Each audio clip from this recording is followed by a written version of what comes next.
이성의 조명을 가지고서 성경을 얼마든지 이해할 수 있다. 기도하지 않고 성령의 조명 없이 얼마든지 성경을 이해할 수 있다. 나와야 되면 이게 인본주의입니다. 하나님 말씀은 마태복음 7장 21절부터 23절까지의 말씀, 신약성경 10페이지입니다. 신약성경 10페이지 마태복음 7장 21절부터 23절까지의 말씀 찾으셨으면 제가 봉독하겠습니다. 나더러 주여 주여 하는 자마다 다 천국에 들어갈 것이 아니요 다만 하늘에 계신 내 아버지의 뜻대로 행하는 자라야 들어가리라. 그날에 많은 사람이 나더러 이르되 주여 주여 우리가 주의 이름으로 선지자 노릇하며 주의 이름으로 귀신을 쫓아내며 주의 이름으로 많은 권능을 행하지 아니하였나이까 하리니 그때 내가 저희에게 밝히 말하되 내가 너희를 도무지 알지 못하니 불법을 행하는 자들아 내게서 떠나가라 하리라. 아멘. 이 시간은 산상수훈 48번째 강의가 되었습니다. 무의식적 위선이라는 제목으로 하나님 말씀 증거하도록 하겠습니다. 무의식적 위선.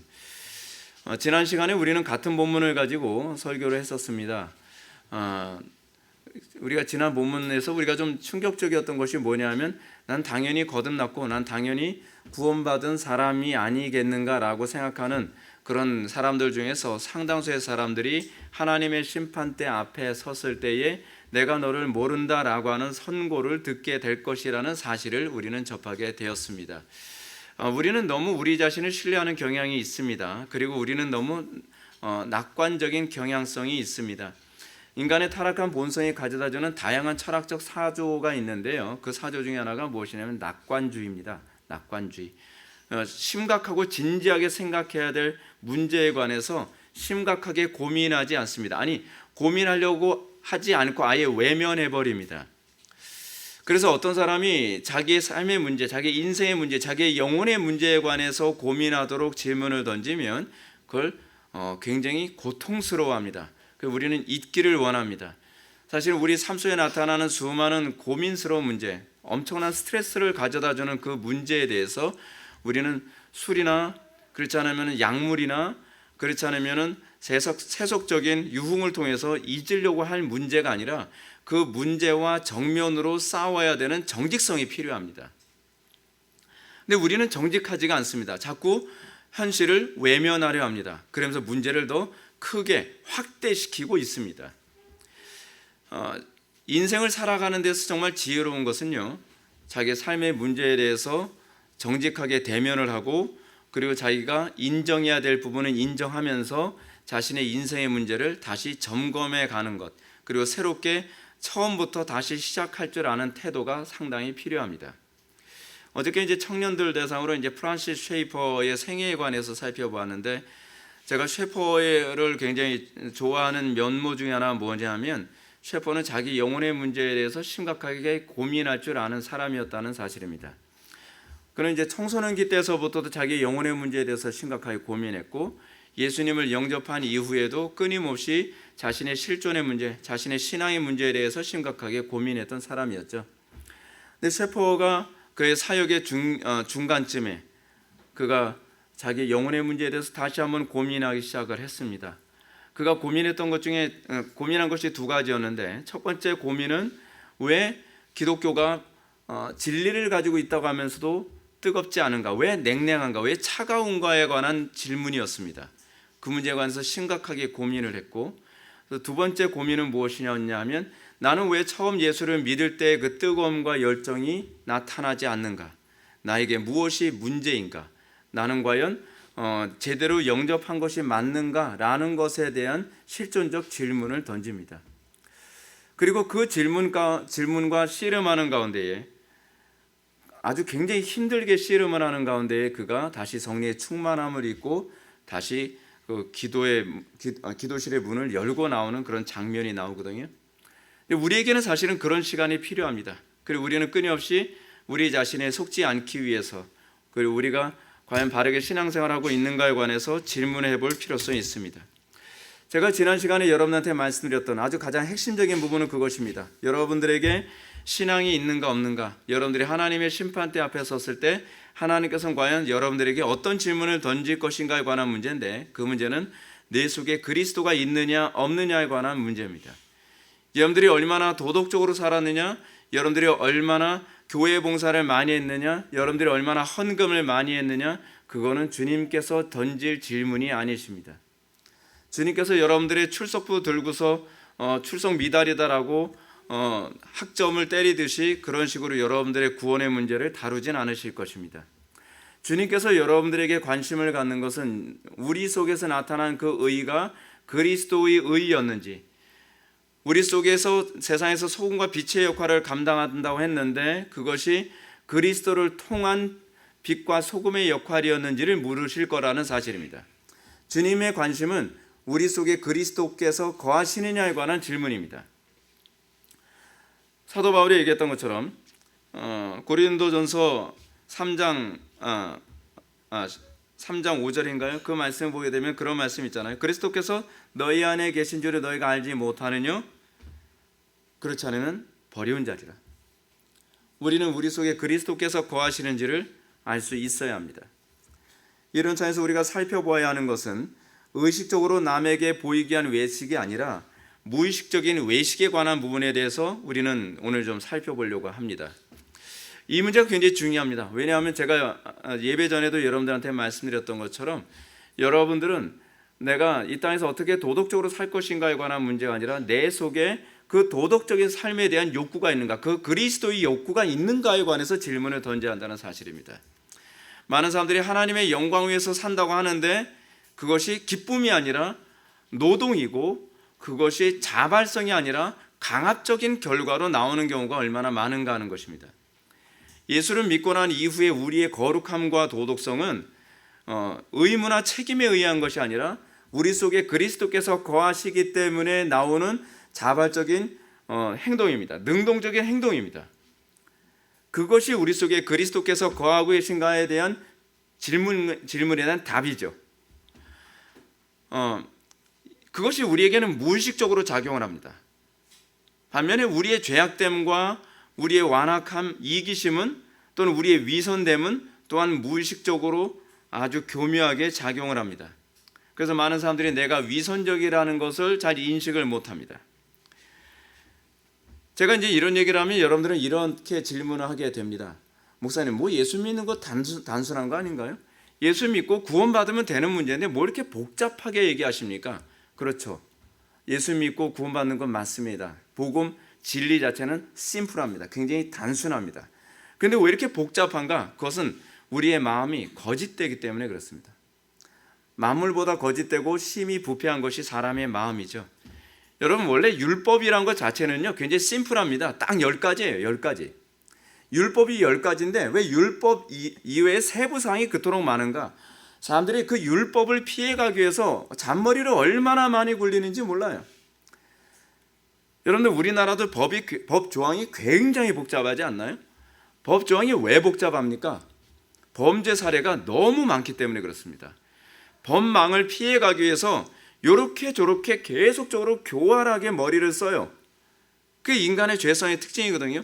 그러다 보니까 법망을 좀 더 촘촘하게 만들려고 하다 보니까 법 자체는 원래 심플한데 법망 자체를 좀 더 촘촘하게 하다 보니까 법서가 점점 두꺼워지는 것이죠.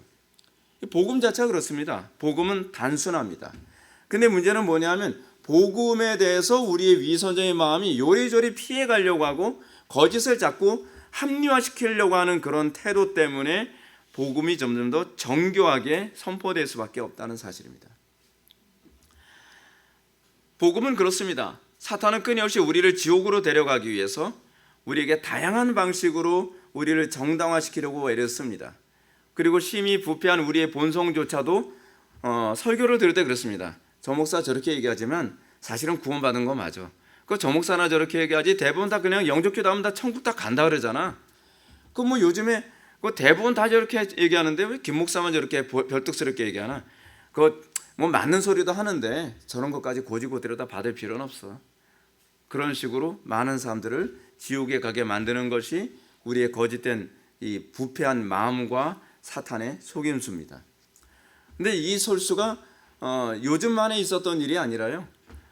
초대교회 때서부터 지금까지 계속적으로 반복해서 일어났던 일입니다. 많은 사람들이 거기에 항상 효율적으로 속았죠.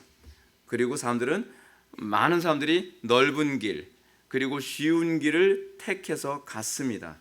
그러면서도 천국에 갈 거라고 하는 어마무시한 확신을 가지고 종교 생활을 했지요. 그런데 결국은 항상 결론은 그들이 가는 곳은 영원한 천국이 아니었다는 것은 분명한 사실입니다. 따라서 우리가 오늘 본문에서 관심을 가지고 살펴봐야 될 구절, 먼저 22절 말씀부터 우리가 한번 살펴보도록 하겠습니다. 22절 말씀 보시겠습니다.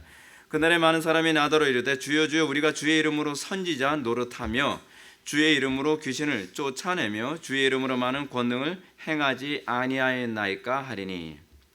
이 말씀은 최후의 심판때 또는 하나님의 심판대 앞에 섰을 때에 죄인들이 어떤 하소연을 하고 어떤 식으로 원망을 할 것인가에 관한 부분을 보여주는 부분입니다.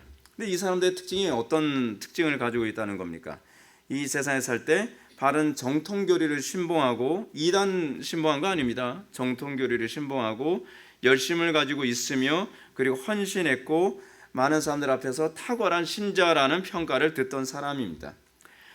주여 주여 했다는 것은 그들이 얼마나 열정적인 사람이었는가를 표현하는 것이었다고 한다면, 그들이 주의 이름으로 선지자 노릇했다는 것은 그들이 얼마나 정통교리를 얘기하기를 좋아했는가라는 부분을 얘기하는 것입니다. 정통교리를 좋아하는 것과 정통교리대로 사는 것은 별개 얘기입니다. 우리는 얼마든지 지적으로 정통교리를 좋아할 수 있습니다. 그런데 문제는 그 교리대로 사는 것을 기뻐하는 것은 별개의 문제였다는 사실입니다. 그들은 주의 이름으로 귀신도 쫓고 능력도 행했습니다.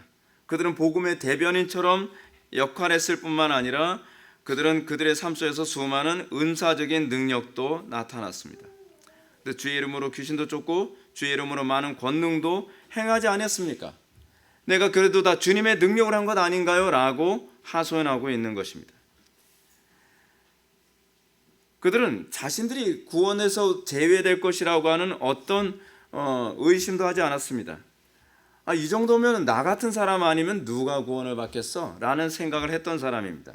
이들은 주님께서 내가 너희를 도무지 알지 못하노라 라고 하는 선언을 받을 거라고 하는 것은 상상도 못했죠.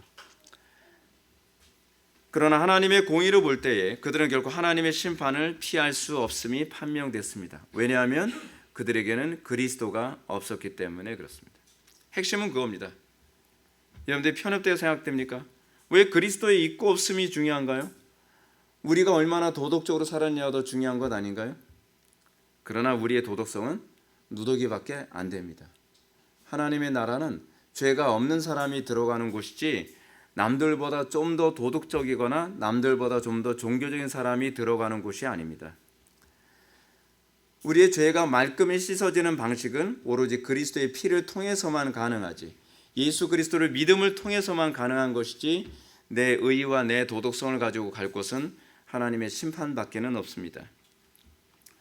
자, 근데 이런 식의 하소연하는 이런 사건에 관해서 또 다루는 부분이 바로 마태복음 25장입니다. 마태복음 25장에 보면 양과 염소와 양으로 구별해서 하나님께서 심판하시는 장면이 언급됩니다. 여러분들 잘 아시겠지만 마태복음 24장은 마지막 심판에 관한 내용을 다루고 있습니다. 그래서 소묵시록이라고 얘기하죠.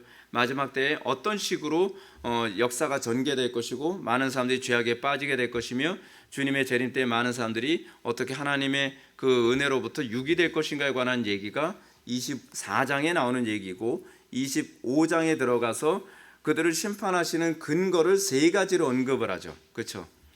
첫 번째는 뭡니까? 미련한 5처녀와 슬기로운 5처녀에 관한 10처녀 비유에 관한 부분. 두 번째가 바로 이 뭡니까? 그 달란트 비유. 그렇죠? 5달란트, 2달란트, 1달란트 받은 자. 그것은 우리가 하나님 앞에서 얼마나 소명 있는 삶을 살았는가, 경작자의 삶을 살았는가에 관한 질문이고, 그리고 세 번째는 뭐냐면 양과 염소에 관한, 제가 여러분들하고 나누고자 하는 그 부분입니다. 근데 여기서 이제 좌편에 세워져서 심판받을 자들의 항변은 이것입니다. 주여, 우리가 어느 때 주께서 줄이신 것과 목마르신 것이나 나그네 되신 것이나 헐벗으신 것이나 병드신 것이나 옥에 갇히신 것을 보고 공양하지 아니하더이까 라고 항변하는 겁니다. 그래서 염소로 판명된 사람들은 자신들이 염소로 판명된 것에 대해서 매우 당황스럽게 생각하고 있습니다. 아니, 나는 이 땅에서 염소로 살지 않았던 것 같은데요. 저는 교회 생활이든 사회 생활이든 저는 염소가 아니라 양처럼, 어린 양처럼 순하게 살았던 것 같은데요. 뭐가 문제죠? 이 사람들의 항변이 그것입니다. 이들은 나름대로 하나님께 충성을 다하는 삶을 살았다고 생각합니다. 이들은 나름대로 성경적으로 삶을 살았다고 생각을 하고 있습니다.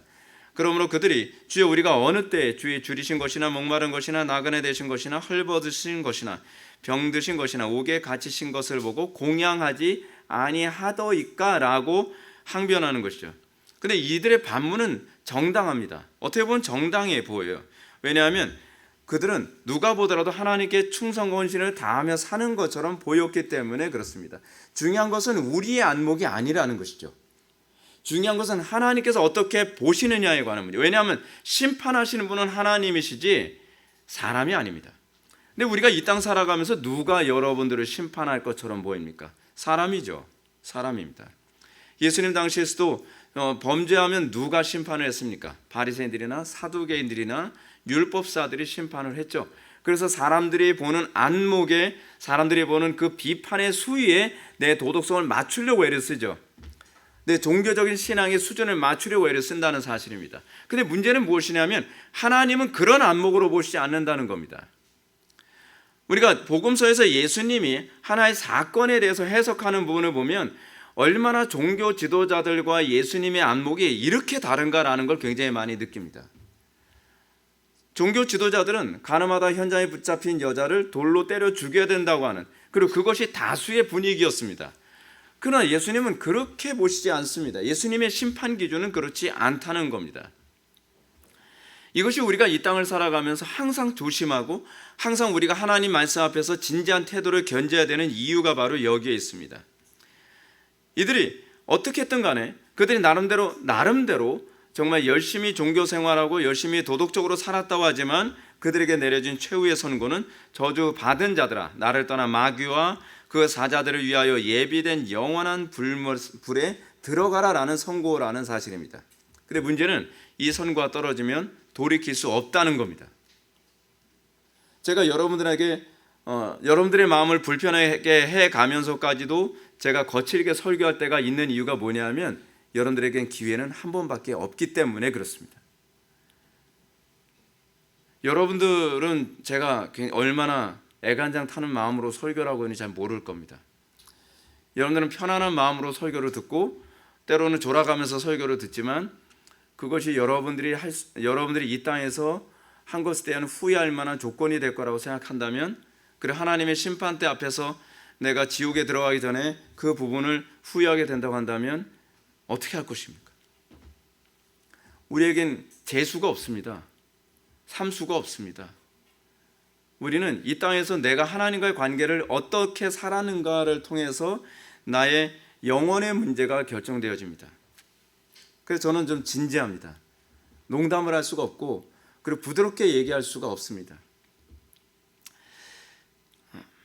제가 사실은 이 설교하기 전에 하나님께 또 그런 기도를 했거든요. 하나님, 이 설교를 할 때 사랑으로 설교할 수 있게 해주시고 그리고 성도들의 마음속에 불편하게 강압적으로 설교하지 않게 해주십시오. 근데 그 이유가 뭐냐면 이게 여러분들의 영혼의 문제를 생각하다 보면 좀 거칠어져요, 말이. 그래서 최대한 냉정하고 정돈된 태도로 설교를 하려고 무진장 애를 씁니다. 저는 근데 이 문제에 관해서 이렇게 질문을 던지고 싶습니다. 여러분들은 이 본문에 나오는 이 사람들보다 좀 더 열정적으로 신앙생활을 하고 있다고 여러분들은 자신할 수 있나요? 여러분들은 주여 주여 하고 내가 주의 이름으로 선지자 노릇하고 주의 이름으로 귀신도 쫓고 능력당하고 병도 고치는 이 사람보다 좀 낫다라고 얘기할 수 있나요?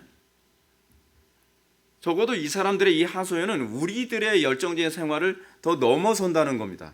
그럼에도 불구하고 이들이 지금 받고 있는 심판의 문제는 이 정도입니다. 물론 얼마나 열정적이었느냐, 얼마나 도덕적이었느냐는 별로 중요한 문제가 아닙니다. 우리 속에 그리스도가 있느냐 없느냐에 관한 문제일 뿐입니다. 근데 그리스도가 있으면 너희 의가 바리새인보다 나은 의가 나올 수밖에 없다는 얘기죠. 제가 말씀드리고자 하는 부분은 그것입니다. 오늘 본문과 마태복음 25장의 말씀에 비춰볼 때 이들은 결코 자신이 외식과 위선에 빠져서 신앙생활을 했을 것이라는 것은 추호도 생각도 못했던 사람입니다. 그렇다면 우리는 과연 이렇게 항변하고 있는 사람들만큼 주님께 열심과 충성된 삶을 살고 있는가? 우리 속에 그리스도가 있다는 것을 우리는 과연 확인할 수 있는가에 관한 문제에 대해서 우리는 질문을 던지고 고민할 수밖에 없습니다. 그런데 이 문제에 대해서는 여러분들은 정말 심각하게 고민할 가치가 있다고 저는 생각을 합니다. 그럼 제가 이 본문을 통해서 여러분들에게 가장 강조하고 싶은 것이 무엇이겠습니까? 오늘 본문 말씀이나 마태복음 25장 말씀 속에서 나타나는 가장 심각한 문제는 자타가 인정할 만큼 바른 교리를 신봉하고 정통 신앙이 있으며 거기다가 신령한 성령의 능력까지 나타난 사람들임에도 불구하고 그들이 하나님의 심판을 피할 수 없었던 이유가 무엇이었는가 하는 문제입니다. 그럼 여러분은 이들의 문제가 무엇이라고 생각합니까? 왜 이들은 하나님께 최선을 다해 살았지만 결국 하나님의 심판대 앞에서 믿음이 아니었다라는 선고를 받을 수밖에 없었겠는가 하는 것입니다. 그리고 그들은 어찌하여 자신들의 신앙이 위선이었음을 전혀 깨닫지 못했을까요? 아마 여러분들이 제 설교를 들을 때마다 외면하고 싶고 또는 속으로 합리화시키고 싶은 부분들이 굉장히 많을지도 모르겠습니다. 그러나 여러분, 신앙이라고 하는 것은, 그리고 회심이라고 하는 것은 하나님 앞에서 우리의 모든 무장이 해제되는 것부터 시작합니다. 모든 합리화가 다 무너집니다. 예수님 앞에서 베드로가 예수님을 영접할 때 그에게 나타났던 가장 첫 번째 현상은 무엇이냐면 자기 속에 있는 모든 이 저항의 무기를 다 내려놓게 되었다는 사실입니다. 주여 나는 죄인으로소이다. 인정하는 겁니다. 신앙은 인정하는 것에서부터 시작됩니다. 중요한 것은 이겁니다. 여러분들 이 땅에서 인정하면 구원이지만 하나님의 심판대 앞에서 인정하면 지옥이라는 사실입니다. 하나님 앞에 섰을 때 나타나는 특징은 인정하는 겁니다. 성경이 가르치는 것처럼 우리가 하나님 앞에 서게 되면 우리가 우리의 입으로 우리의 죄를 직고하리라 라고 말씀하고 있습니다. 우리의 입이 스스로 검사의 역할을 하게 될 것입니다. 우리의 입으로 다 인정하게 될 것입니다. 그리고 주님의 심판 행위에 대해서 정당성을 인정하며 그들은 하나님의 영원한 심판으로 떨어지고 말 것입니다. 자, 그렇다면 왜 이들은 하나님께 최선을 다했지만 결국 하나님의 심판대 앞에서 믿음이 아니었다는 선고를 받게 되었을까요? 어찌하여 자신들의 신앙이 위선이었음을 이들은 왜 깨닫지 못했었겠습니까? 그것은 그들이 만물보다 거짓되고 심히 부패한 그 마음에 속았고 그리고 마귀에게 속았기 때문에 그렇습니다. 이것이 바로 무의식적인 위선신앙이 가지고 있는 실제 모습입니다. 그러니까 의도적인 외식이 아니에요. 의도적으로 내가 외식을 하려고 한 것이 아니라 그들 마음속에서 자기 스스로도 내가 위선이라는 것을 감지할 수 없었다는 사실입니다. 사실은 여러분들의 자녀들에게 끊임없이 가르쳐야 되는 부분 또한 위선에 빠지지 않도록 이런 부분을 가르쳐야 되는 것이고, 그리고 제대로 된 목회자들이라고 한다면 성도들이 자기 위선에 빠져 있을 때에 그것에 대해서 침묵하거나 혹은 그 자기 위선에 빠진 사람들에게 그래요, 당신은 신앙생활 잘하고 있어요, 그 정도면 천국까지 누가 천국 가겠습니까? 라고 얘기하는 것은 사실은 심각한 범죄를 저지르고 있는 거라는 사실입니다. 아마도 그런 목회자의 손에서 하나님께서는 그 핏값을 받으려 할지도 모르겠다라는 생각이 듭니다. 그러면 무의식적 위선의 문제를 우리는 어떻게 점검해 나갈 수 있겠습니까? 첫째로 우리 마음의 동기를 부지런히 살펴야 된다는 것입니다. 에베소 2장 3절 말씀을 보면 바울은 거듭나지 못한 자연인들의 특징을 이렇게 얘기합니다. 우리 육체의 욕심을 따라 지내며 육체와 마음이 원하는 것을 하여 라고 얘기합니다. 우리의 마음의 동기를 한번 살펴보시죠. 우리는 성령의 소욕을 따라서 살아갑니까? 아니면 육체의 소욕을 따라서 살고 있습니까? 교회에서 봉사를 하는데 하나님을 기쁘시게 해드리는 것보다는 다른 교인들이나 담임 목사의 눈을 기쁘게 해주기 위해서 하고 있는 것인가? 우리는 이런 부분을 살펴봐야만 합니다. 내가 기도를 하면서도 우리는 내 기도가 다른 사람들에게 보이려고 그들 앞에서 하는 기도인가? 골방의 기도가 아니라 사람들에게 보이기 위한, 바리새인들의 문제가 그것 아니었습니까? 길거리 어귀에서 많은 사람들이 있는 데서 길게 기도하느니라. 왜죠? 다른 사람들에게 보이기 위한 것. 에베소 말씀처럼 육체의 욕심을 따라 지내며 육체와 마음이 원하는 것으로 하는 거예요. 우리의 종교 생활, 우리의 신앙 생활인 정말 많은 차원에서 선지자 노릇하고요, 귀신도 쫓고 능력도 행한다고 하는 이 모든 행위가 사실은 하나님을 영화롭게 하고 이웃을 사랑하기 위한 행위가 아니라 다른 사람들에게 내가 의롭게 보이고 다른 사람들에게 내가 더 도덕적으로 보이는, 그래서 그것을 즐기는, 그죠?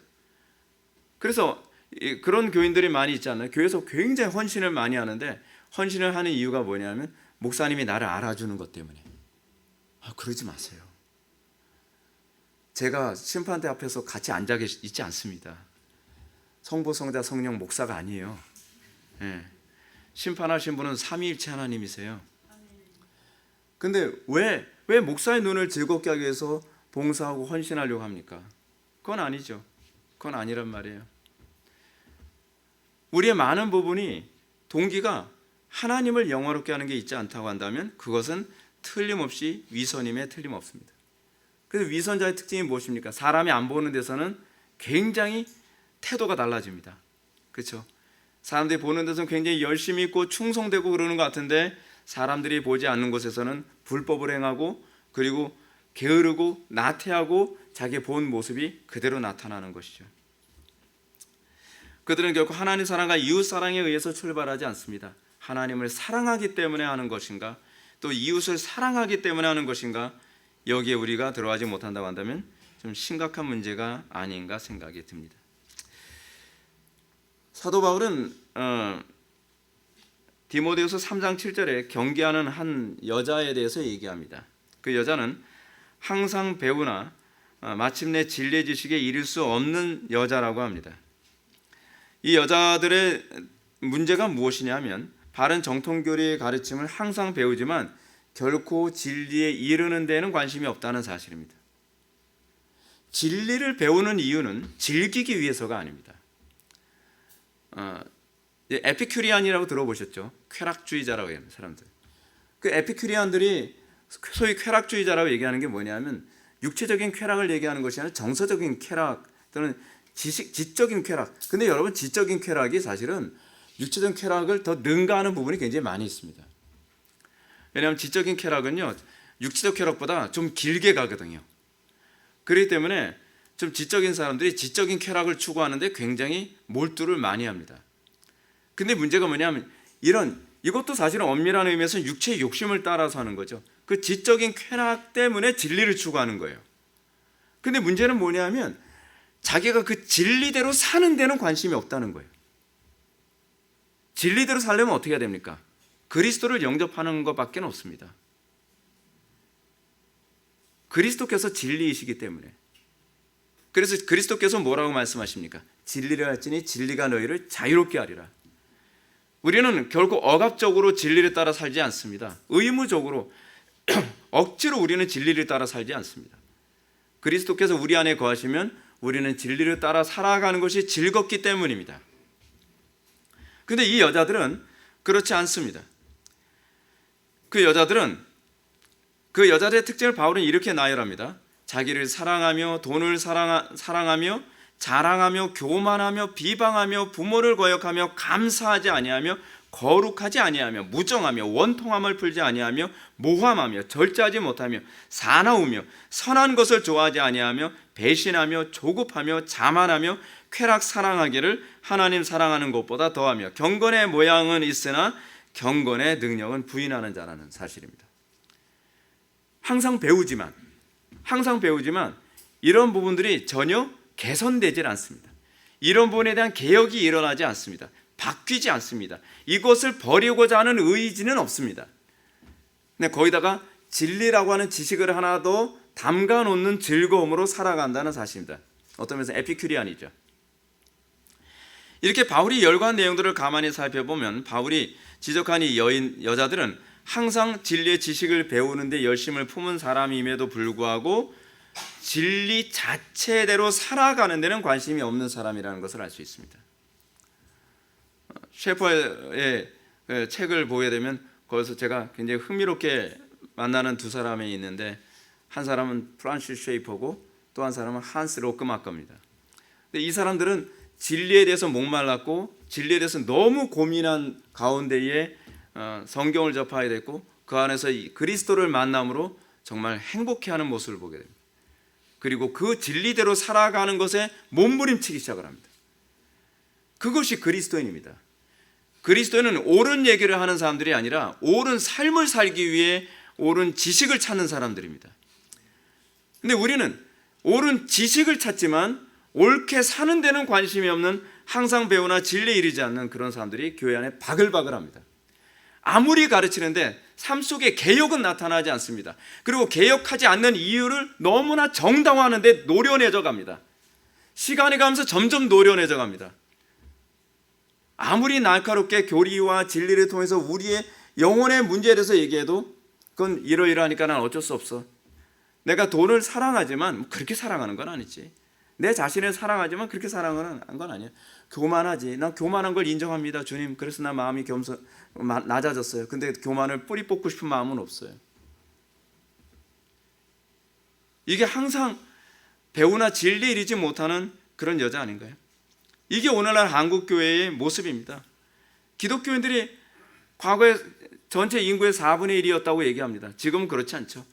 4분의 1이든 10분의 1이든 그게 뭐가 중요합니까? 그 그리스도인들이 그리스도에 관심이 없어요. 그 그리스도인들이 거룩한 삶에 관심이 없어요. 교회 안에서는 종교인이고 교회 밖에 나가면 안 믿는 사람들과 똑같은 삶을 살아가는 거예요. 그러니까 안 믿는 사람들이 질타하죠. 기독교인들이 해서 손가락질하죠. 그래서 왜 또 그렇게 맞는 소리는 얼마나 잘해요? 맞는 소리는 잘하는데 맞는 삶을 안 살고 있는 거예요. 왜요? 맞는 삶에 대해서는 관심이 없으니까.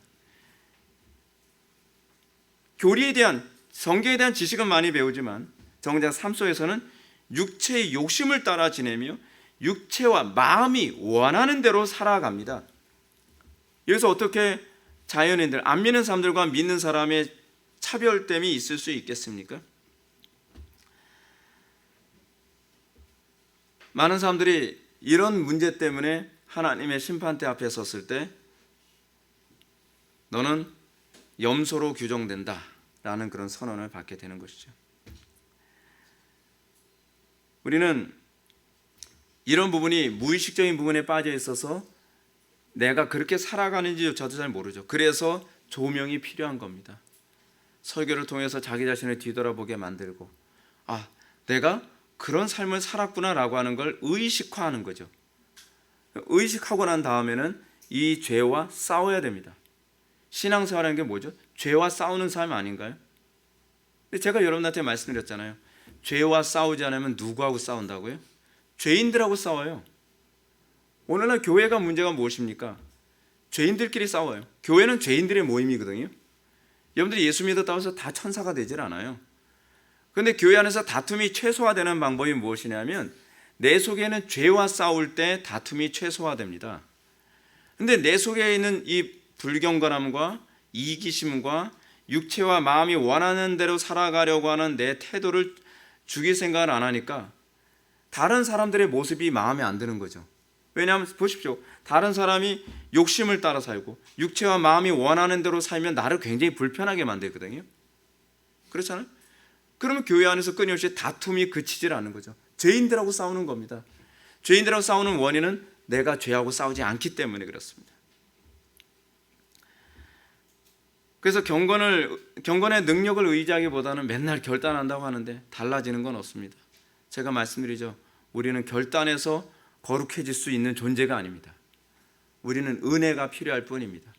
그래서 기도를 안 하고서는 우리는 결코 경건한 삶이 불가능합니다. 그래서 이 시대 교인들은 교리적으로 철저한 주의 성수를 배우죠. 그럼에도 불구하고 주의 성수를 할 수 없는 환경을 만났을 때 뭐라 얘기합니까? 목사님, 저도 나름대로 주의 성수하려고 애를 썼습니다. 근데요, 현실이 그렇죠. 근데 제가 여러분들 의지와 현실을 가지고서 신앙생활하라고 말씀드리지 않잖아요. 그럼에도 불구하고 하나님의 능력을 힘입어 살아가는 것이 신앙이죠. 그것이 바리새인보다 더 나은 의의 아닌가요? 근데 우리는 어쩔 수 없어요라는 말로 자신의 불신앙, 믿음 없음을 커버하려고 합니다. 뭐 그렇다고 해서 제가 뭐 그 부분을 또 찍으면 김 목사님도 사랑 없다, 또 정죄한다. 사랑이 없는 게 아니라 그게 사실이에요. 사실이에요. 믿음은요, 바리새인보다 더 나은 의예요. 예수님께서 말씀하신 것처럼 너의 의의가 바리새인보다 더 낫지 않고서 결단코 하나님 나라에 들어갈 수 없느니라라고 해요. 근데 그 바리새인들의 이 율법 준수 수준이 어느 정도로 지독합니까? 그들은 박하 회당과 근처에 채소죠. 채소의 12조까지도 바칩니다. 저는 이런 데 가까워다 무슨 뭐 배추 같은 거 뭐 그런 거 가져오면 이걸 어떻게 12조에 다나? 바리새인들은 그렇게 한다는 거예요. 무게를 달든지 무게를 달았다가 이게 10분의 1을 하는데 좀 아리까리하면 다 잘라가지고 10분의 1을 만들든지. 그게 그들의. 근데 예수님께서 뭐라 그래? 이것도 행하고 저것도 버리지 말아야 할지니라. 이들의 의보다 더 낫지 않고서는 하나님 나라에 들어갈 수 없다고 선언하고 있습니다. 과장일까요? 예수님은 과장 안 하십니다. 있는 그대로 말씀하십니다. 그것이 진리의 특징이니까요. 근데 우리는 그걸 진솔하게 받아들이지 않습니다. 우리는 그렇습니다. 우리는 하나님의 말씀을 순종하는데 경건의 능력을 의지하기보다는 내 의지를 더 의지합니다. 여기서 무의식적 위선이 자꾸 나오는 거거든요. 난 할 만큼 해봤거든요. 할 만큼 한 게 중요한 것이 아니라 그리스도를 의지했냐가 중요하다니까요. 어찌하든지 감정이나 물질이나 인간관계 손해보지 않는 한도 내에서만 여러분들은 주의 계명을 지키려 하지 않나요? 아니요. 우리는 그렇게 하길 원하시는 게 아니에요. 우리는 자기를 부인하고 십자가를 지고 그리스도를 따르는 것입니다. 문제는 죽기까지 따르는 것이 아니라는 것이 문제입니다. 진리를 따른다는 것은 그렇게 간단한 문제가 아닙니다. 큰 교회 다니는 사람들의 경우 주일 일부 예배만 참석하고 장사를 하러 가거나 놀러 가거나 직장 업무를 보러 가거나 학생들은 학원에 공부하러 갑니다. 그들은 스스로 생각하기를 자기들은 비록 주일을 온전히 지키지 못했지만 그래도 내가 잠을 줄여가면서 일부 예배 참석한 게 얼마야. 참 거기서 또 자기 의의가 또 싹 트는 거죠. 이것은 결코 성경에 가르치는 주일 성수가 아닙니다. 성경에 가르치는 주일 성수는 주일 하루를 온전히 구별하는 것이야만 합니다. 그리스도께서 내 안에 거하셔서 주의 계명을 지킬 때는 더 온전히 준수하지 못한 것 때문에 안타까워하지만 그리스도 없이 율법을 지키는 사람들은 내가 그래도 이만큼 한 것만 하더라도 대단한 거 아니야 라고 하는 자기 의의가 더 선명하게 보입니다. 흥미로운 건 이거예요. 우리는 그리스도의 의의가 더 선명하게 보여서 나의 의의가 부끄럽게 보이느냐, 그렇지 않으면 내 의의가 선명하게 보여서 다른 사람들과 비교했을 때 내 의의가 대단해 보이느냐의 차이입니다. 이것이 신자와 불신자를 구별하는 중요한 시금석이 되는 것이죠. 근데 교회 안에서 이런 부분이 점점 사그러 들어갑니다. 그냥 윤리 도덕만 판치고요, 그리고 정죄만 판칩니다. 우리는 다른 사람보다 단지 조금 더 부지런한 것을 의의로 생각을 합니다. 내가 조금 희생한 것, 난 그래도 술은 안 마셔, 난 그래도 직장 상사 눈치 받아가면서까지도 나는 예배 참석하잖아.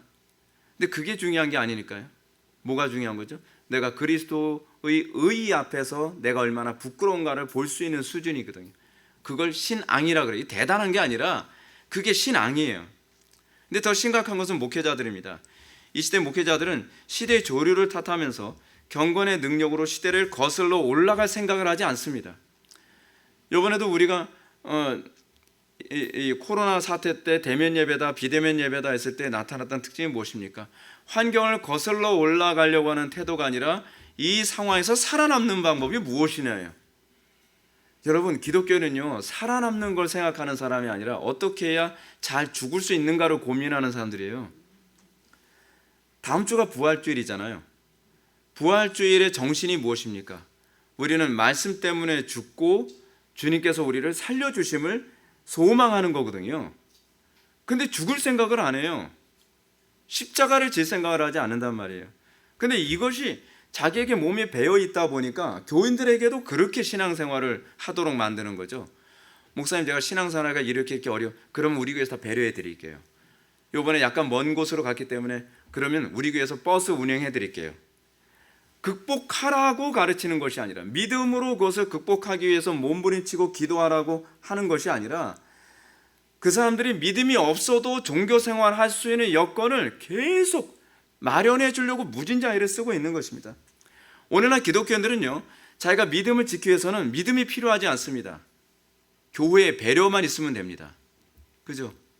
목사님, 우리 교회는 너무 더워서 예배하기가 걱정하지 마세요. 제가 빚을 내서라도 에어컨 빵빵 틀어드리니까. 아예 그냥 코트 가지고 오세요. 추워서 그냥 코트 입고 예배드리게 만들어 드릴 테니까. 그러면서 신앙생활을 신자들의 믿음을 통한 극복이 아니라 교회의 배려를 통한 이 최대한의 서비스를 통한 이 신앙생활이 돼버리고 마는 거예요. 이게 어떻게 믿음의 공동체입니까? 세상에 그 서비스해주는 백화점하고 다를 바가 뭐가 있냔 말이에요. 성경이 가르치는 바는 경건의 능력을 의지하는 법을 가르치는 것입니다. 초대교회 당시에 기독교가 박해받을 때 사람들은 카타콤에 숨어서 예배를 했습니다. 그들에게 교회가 무엇을 배려해 준 것이 아니라 그들에게 그들이 가르친 것은 믿음으로 자기를 부인하도록, 마음과 육신의 정욕이 요구하는 대로 따라가지 말고 자기를 부인하고 십자가를 지면서 경건의 능력을 의지할 것을 가르쳤습니다. 어떻게 하든지 사람들이 교회에 나올 수 있도록 하기 위해서, 어떻게 하든지 사람들이 더 종교 생활을 편하게 하기 위해서 예배 시간에 찬양을 타협하고 설교를 타협하고 기도를 타협하고 모든 예배가 사람들을 섬기는 데에 초점을 맞추는, 아니죠. 예배는 하나님을 섬기기 위한 행위인데 모든 것이 사람들의 편의와 사람들의 취향에 다 맞춰집니다. 그래서 이제는 그 취향이 어느 정도로 타협이 됐죠. 유치부 애들은 유치부 애들의 취향에 맞는 예배, 중고등부 애들은 중고등부 취향에 맞는 예배, 주일학교 애들은 주일학교 애들에게 맞는 취향에 맞는 예배, 청년들은 청년들에게 취향에 맞는 예배, 모든 취향 예배를 다양하게 계속 개발해냅니다. 거기에는 자기를 부인해 볼 필요성은 없습니다. 그냥 취향에 맞는 교회를 선택하고 취향에 맞는 시스템을 찾아가면 되는 겁니다. 그것이 기독교인가요? 전 그렇게 생각하지 않습니다. 이제는 사람들이, 목사님, 취향을 맞춰주는 건 좋긴 좋은데 오예배가 너무 귀찮아요. 저는 오예배 참석할 수 없습니다. 그럼 오케이, 그 오예배 폐쇄. 목사님, 저희는 수요예배가 빨간 날하고 겹쳐 있을 때 이놈의 수요 예배 때문에 제가 돌아오는 게 너무 불편해요. 오케이, 그러면 빨간 날은 수요예배 안 하는 걸로 합시다. 목사에게도 믿음이 필요 없고요, 교인들에게도 믿음은 필요 없습니다. 그냥 뭐만 필요합니까? 최상의 서비스. 그들의 육신의 욕심이 원하는 것이 무엇인가, 그들의 마음이 원하는 것이 무엇인가를 고민하는 것. 근데 이게 어디서 나온 것인가? 칼 바르트한테 나온 것. 칼 바르트 그러잖아요, 설교할 때. 한쪽엔 성경, 한쪽엔 뉴스페이퍼. 사람들이 뭘 원하는가를 봐라. 근데 신앙은 하나님이 뭘 원하는가를 바라보고 거기에 맞춰가고 자기를 부인하는 것입니다. 두 번째로 우리가 무의식적 위선에 빠지지 않게 해서 점검해야 될 점은 자신의 신앙이 성경에 일치하는 신앙인지 아닌지 냉철하게 점검하는 것입니다. 일치하는 것, 비슷하게 맞는 것이 아니라 일치하는 것입니다. 우리는 비슷하게 맞는 신앙 정도면 될 거라고 생각합니다. 아니, 목사님 이 정도면 됐지. 아니, 뭐 예배 이 정도면 그래 잘하는 거 아니에요? 아니요. 성경이 우리에게 요구하는 것, 성경이 우리에게 말씀하시고 우리에게 명령하고 있는 부분이 무엇입니까? 내가 온전하니 너희도 온전하라. 내가 온전한데 너희들은 대충 하라가 아닙니다. 우리의 신앙의 선배들이 왜 핍박을 받았는지 아십니까? 온전함 때문이었습니다. 종교개혁자들이 왜 핍박을 받았는지 아십니까? 성경이 가라고 하는 데까지 가고 성경이 멈추라는 데서 멈추고 성경이 침묵하라는 데서 침묵했기 때문에 그렇습니다.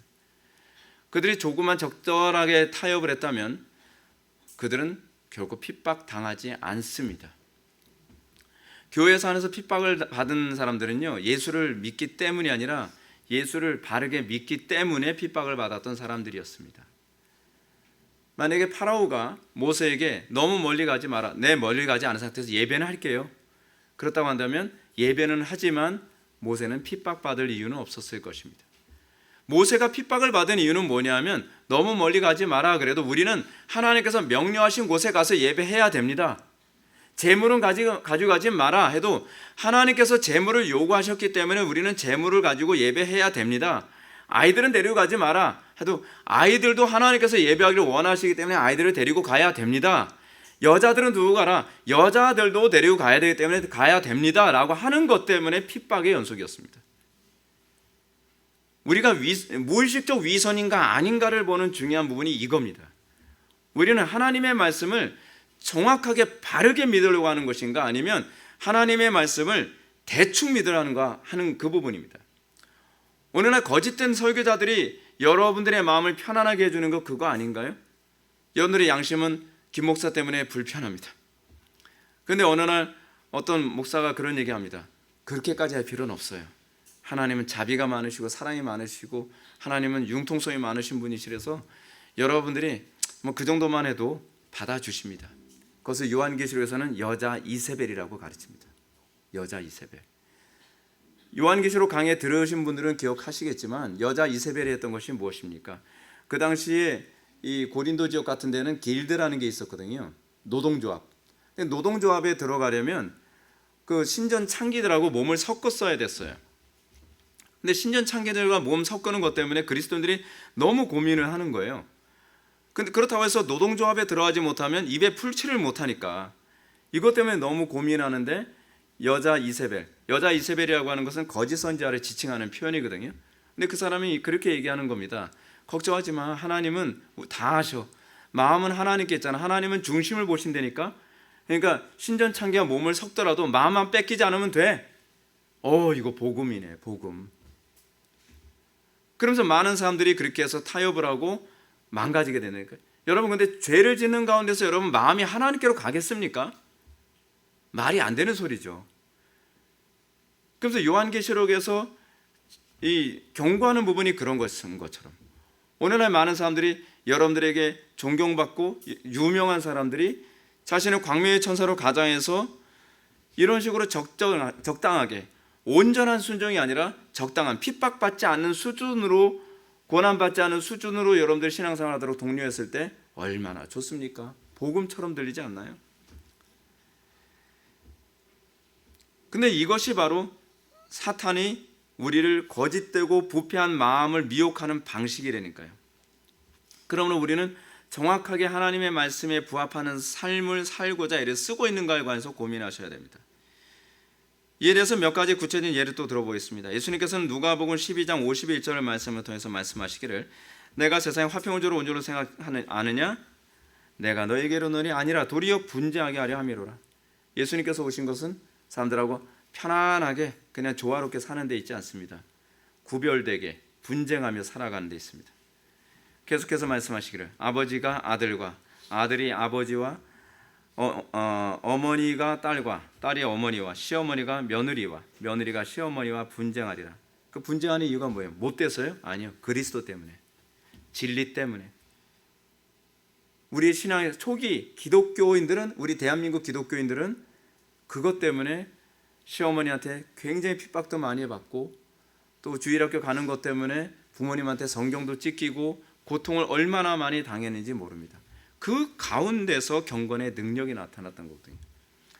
그 가운데서 간증이 있었어요. 오늘날 기독교인들에겐 간증이라는 것이 없습니다.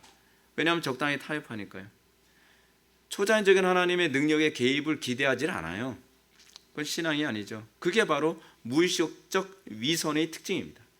무의식적 위선의 특징은 그 삶 속에서 하나님의 초자연적인 능력이 개입해 줄 걸 기대를 안 하는 거예요. 간증이 없죠. 그냥 이렇게 제가 복잡하게 얘기했지만 간단히 생각합시다. 간증이 없는 신앙, 그러면 무의식적 위선이 많이 자리 잡았나 보다 생각하면 그 얼추 맞을 것 같습니다. 간혹 어떤 사람은 이런 현상이 처음 예수 믿을 때 나타났지만 시간이 지나면 나타나지 않는 거 아닌가요? 라고 얘기하는 사람이 있습니다. 그리고는 자신이 불신 친구들과 아무 문제없이 교접관이 유지되는 이유를 불신 친구들이 제 신앙을 인정해 주기 시작한 것 같아요. 우리 가족들이 제 신앙을 인정해 줘서 그런 것 같아요. 그렇지 않습니다.